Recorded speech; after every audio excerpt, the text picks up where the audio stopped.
صبح جاتے ہیں 10 کلومیٹر، اور مسجد سے گھر جو ہے نا آدھا کلومیٹر بھی نہیں، آدھا کلومیٹر بھی نہیں. اللہ کی بارگاہ میں آنے کے لیے تمہیں کون سے کیڑے کاٹ رہے ہیں، کون سی تکلیف آ رہی ہے؟ صبح فجر کے وقت جو لوگ کہتے تھے کہ نیند نہیں کھلتی، ان کو جاگنگ کے لیے، واکنگ کے لیے، سوئمنگ کے لیے، جیم کے لیے برابر وقت آنکھیں کھلتی. اپنے جسمانی طاقت کو برقرار رکھنے کے لیے ساری آنکھیں کھلتی. وہی اگر کسی کی جاب لگ گئی، آفس میں 7 بجے جانا ہے، تو اس کی آنکھ تو 6 بجے کھلی ہوئی ہے. وہ نہا بھی رہا ہے، کپڑے بھی دھو رہا ہے، کپڑے پہن بھی رہا ہے، اور گھر والوں کو بھی اٹھایا ہوا ہے، بیوی کو بھی محنت پہ لگایا ہوا ہے، لیکن نماز کے لیے نہیں کر پا رہا. تو کیا یہ اللہ کو دھوکہ دینے والی معاملات نہیں ہے جس کو قرآن کہہ رہا ہے ان المنافقین یخادعون اللہ؟ منافق اللہ کو دھوکہ دینا چاہتے ہیں، اللہ کے ساتھ ناانصافی کرنا چاہتے ہیں. تم سارے مشکل کام، محنت کے کام سب کر لے جاتے ہو. جو اللہ نے آسان رکھا ہے اسے چھوڑ دیتے، آسان رکھا. اچھا اگر رب تبارک و تعالیٰ حکم فرما دیتا کہ تم دن میں 100 رکعت پڑھو تو کیا کرتے؟ یا چلو معراج کی شب اگر موسیٰ علیہ السلام بار بار مل کر کے میرے نبی صلی اللہ علیہ وسلم سے 50 کو کم کرا کے 5 تک نہیں لائے ہوتے، کیا کرتے؟ 50 نمازیں دن میں کس حساب سے ادا کریں گے؟ گھنٹے پر اگر اس کو ڈیوائڈ کریں تو آدھے گھنٹے سے بھی کم میں ایک نماز آ جائے. یوں نماز پڑھے پھر گئے پھر اذان ہوئی، پھر یوں گئے پھر اذان ہوئی. 24 گھنٹے کی بات کر رہا ہوں. پھر سوتے کب، کھاتے کب، کام کب کرتے؟ 50 وقت کی نمازیں. ہاں میرا رب اگر چاہتا تو کرتا، حکم فرما دیتا. کیونکہ ہو سکتا ہے تم یہ سوچ رہے ہو اللہ تعالیٰ چاہتا 50 تو پڑھتا کون، لیکن ساتھ میں اگر وہ یہ بھی قانون لگا دیتا کہ 50 فرض کر رہا ہوں، ایک بھی چھوڑو گے تو تمہارے کان جھڑ جائیں گے، دوسری چھوڑو گے تو ناک جھڑ جائے گی، تیسری چھوڑو گے تو دانت جھڑ جائیں گے، تو پھر سب برابر پابندی سے کرتے. ڈر تھا لوگوں کو، سب کرتے. لیکن وہ رحمان ہے، رحیم ہے. اس نے دارالامان میں بھیجا، دارالعمل میں بھیجا، اور یہ فرما کر کے بھیجا لا اکراہ فی الدین، ہم دین میں کوئی زور زبردستی نہیں کرتے. فمن شاء فلیؤمن ومن شاء فلیکفر، جسے مومن ہونا ہے مومن بنے، جو کافر بننا چاہے کافر بنے، لیکن ہم آخرت میں ہر چیز کا حساب لیں گے.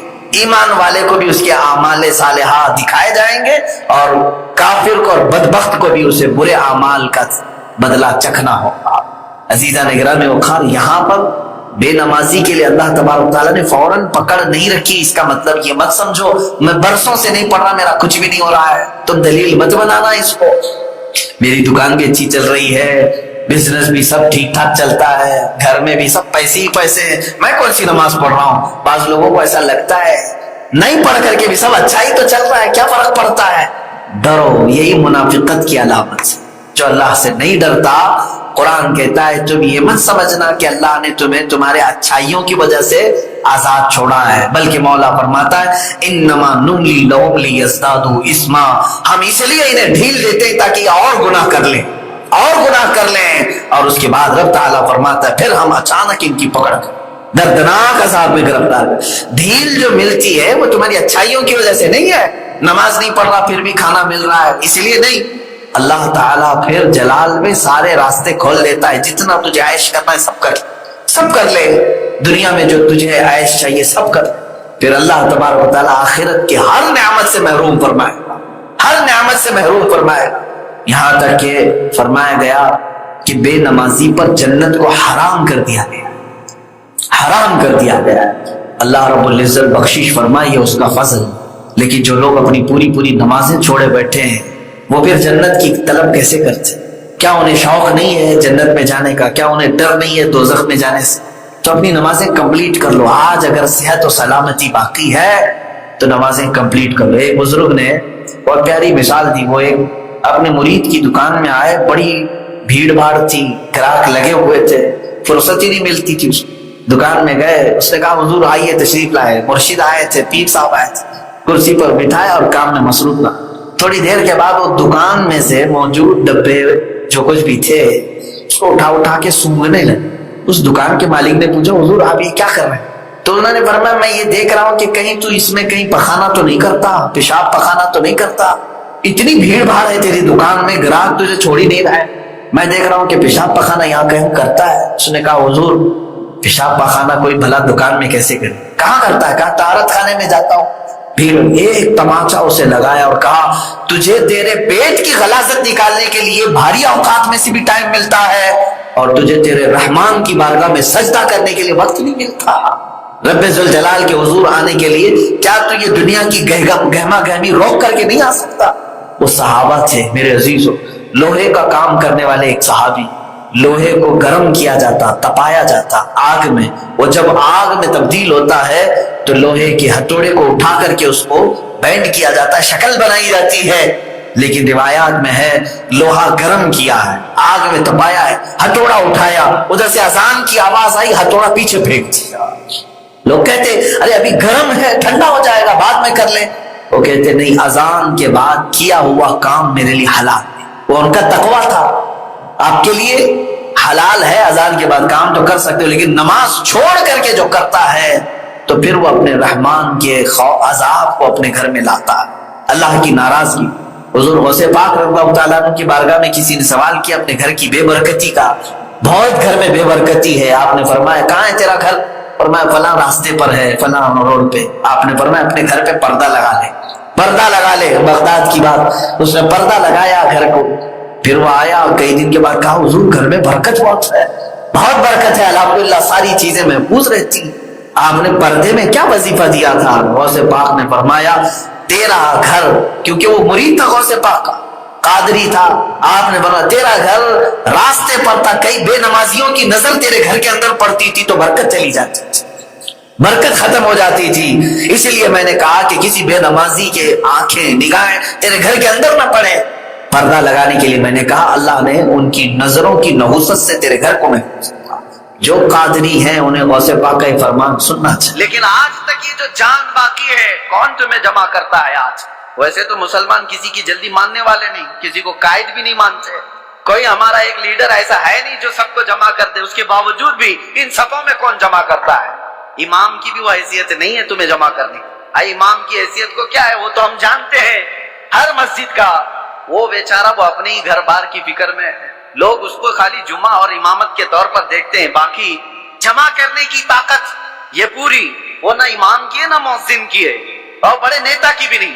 جب ان کا کوئی بڑا نیتا نہیں، کوئی بڑا قائد نہیں، تو یہ لاکھوں کی تعداد میں صفوں میں ان کو ہر جمعہ کون جمع کرتا ہے؟